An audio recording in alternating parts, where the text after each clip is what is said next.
Jared Taylor, what are some of the most dangerous myths in American society today? Wow, where do I begin? Gosh, there's so many. There is a whole host of beliefs in the United States today that I would categorize as so obviously wrong and stupid that only very, very intelligent people could persuade themselves that they're true.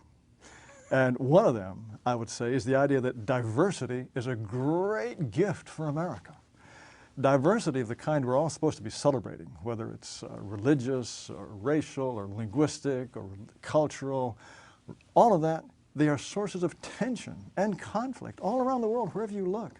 People are slaughtering each other with great diligence because diverse people are trying to share the same territory. And for us to think that that's a strength of the United States, it's completely cuckoo. I'd say another one is the notion that race doesn't really exist. That when you see a black person and an Asian person, that's some sort of sociological optical illusion, that doesn't really exist. Race doesn't exist. Everybody knows race exists. People behave on the basis of race all the time, but we're supposed to pretend it doesn't exist. Oh, another one would be that, men and women are basically the same nature.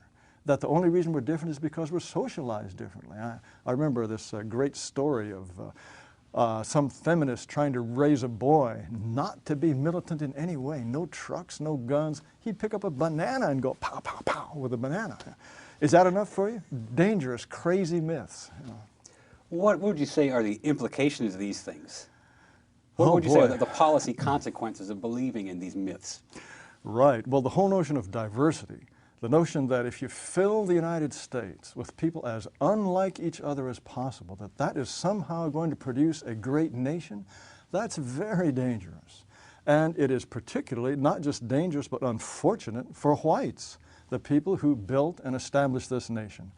Whites are supposed to celebrate diversity. What does that mean? They're supposed to celebrate their dwindling numbers and their dwindling influence. It's not as though you can fill the country with Haitians and Guatemalans and turn them into the moral heirs of Thomas Jefferson and George Washington. It's simply not going to happen. When people come to the United States from the third world, they're not arriving with the idea of presenting us with this precious gift of diversity. They never heard of diversity before they came here. What they're coming for is to get a first world income. But they want to live their previous life, their previous folkways, language, culture, religion, with a first world income. They don't want to become like me. They have no interest in becoming Western the way we are. And so the idea that you get all these people from all around the world, and we're going to hold hands and sing Kumbaya and live happily ever after, crazy, and it will reduce whites to a minority.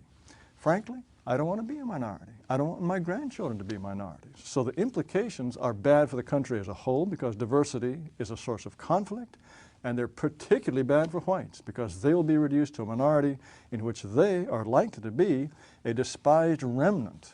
All of this story about how whites oppressed the third world, how they oppressed and enslaved blacks, they're not going to stop talking about that. Not at all. No, I won't want to be here 100 years from now if current trends continue. Are you saying that when whites become a minority, they might be treated differently than the way whites had treated the minorities?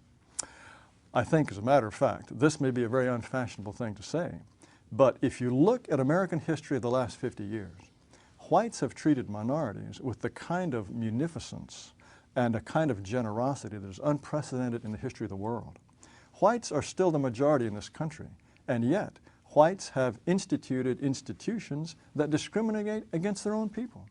If you want to apply to an Ivy League college or even to a state university or a community college, do you think you're better off being a white male or a black female? Everybody knows the answer to that question. And that is while whites are still a majority. And this kind of unfairness is something that legislatures, state and federal, have been utterly incapable of abolishing. The only way to get rid of that kind of racial preference has been through state ballot initiatives. And how do these initiatives turn out? Blacks and Hispanics vote in overwhelming numbers to keep those preferences. And why not? Well, when they become a majority, do you think they're suddenly going to think, gee, this is just not fair to those wicked white racists who oppressed us all those hundreds of years? No. Once they become a majority, what's going to happen to the white minority? No, I think that I'm not worried.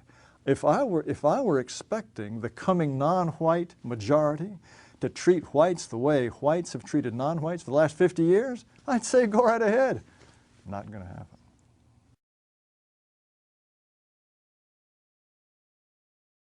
I would say that there are really two possibilities.